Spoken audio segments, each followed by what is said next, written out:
अच्छी हैंडराइटिंग से आप किसी भी टीचर को इंप्रेस कर सकते हो। और कई लोगों ने बचपन में अपनी हैंडराइटिंग को ठीक करने के लिए कोशिश भी की होगी, कईयों ने ठीक कर ली होगी और कईयों ने टीचर से मार भी खाई होगी। लेकिन अगर मैं आपसे कहूं कि एक 8वीं क्लास की लड़की है जिसकी हैंडराइटिंग कंप्यूटर के फॉन्ट को भी मात दे दे, तो क्या आप विश्वास करोगे? जरा ध्यान से देखिए इस हैंडराइटिंग को। लड़की नेपाल की है जिसका नाम है प्रकृति मल्ला और उसकी हैंडराइटिंग को दुनिया की सबसे खूबसूरत हैंडराइटिंग्स में से एक माना गया है। क्या आप लोगों को भी लगता है कि कंप्यूटर के फॉन्ट को भी मात देती है प्रकृति की राइटिंग?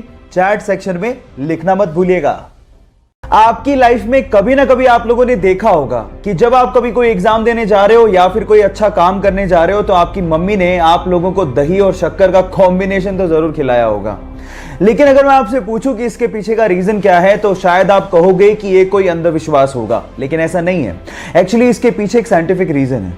एक्चुअली दही एक कूलिंग फूड होता है और शक्कर के अंदर ग्लूकोज होता है और इन दोनों का कॉम्बिनेशन आप लोगों को एक इंस्टेंट एनर्जी देता है और आपके ब्रेन की कंसंट्रेशन लेवल को बढ़ाता भी है। तो अगली बार जब आपकी मम्मी आप लोगों को दही और शक्कर खिलाए तो इसे अंधविश्वास मत समझिएगा। इसके पीछे साइंटिफिक रीजन को समझ के प्यार से खाइएगा और अपने अच्छे काम के लिए जाइएगा। सक्सेस जरूर मिलेगी।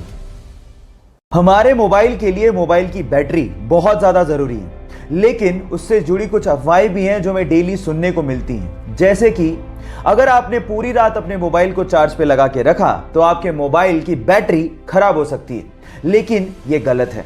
एक्चुअली पुराने मोबाइल तक तो ठीक था, लेकिन आजकल के स्मार्टफोन की बैटरी भी स्मार्ट हो चुकी है। एक्चुअली यहां पर जो आपका चार्जिंग मैकेनिज्म है वो कुछ इस तरह से काम करता है कि पूरा चार्ज होने के बाद बैटरी अपने आप ही इलेक्ट्रिकल सप्लाई को बंद कर देती है। मसलन आपके मोबाइल की बैटरी खराब नहीं होती है, तो निश्चिंत रहिए, पूरी रात चार्ज लगाने पर आपकी मोबाइल की बैटरी खराब नहीं होगी। क्या इसके पहले तक आप ये फैक्ट जानते थे? और अगर नहीं जानते थे तो चैट सेक्शन में लिखना मत भूलिएगा।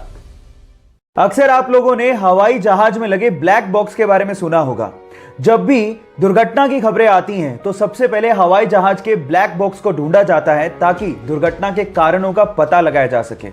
लेकिन मजेदार फैक्ट यह है कि ब्लैक बॉक्स ब्लैक होता ही नहीं है। एक्चुअली वो ब्राइट ऑरेंज कलर का होता है। ये बॉक्स हीट रेजिस्टेंट होता है जिसकी वजह से इसमें आग नहीं लगती। ये डेटा स्टोर करने के काम आता है और ब्राइट ऑरेंज होने की वजह से इसे दुर्घटना के बाद ढूंढने में आसानी होती है।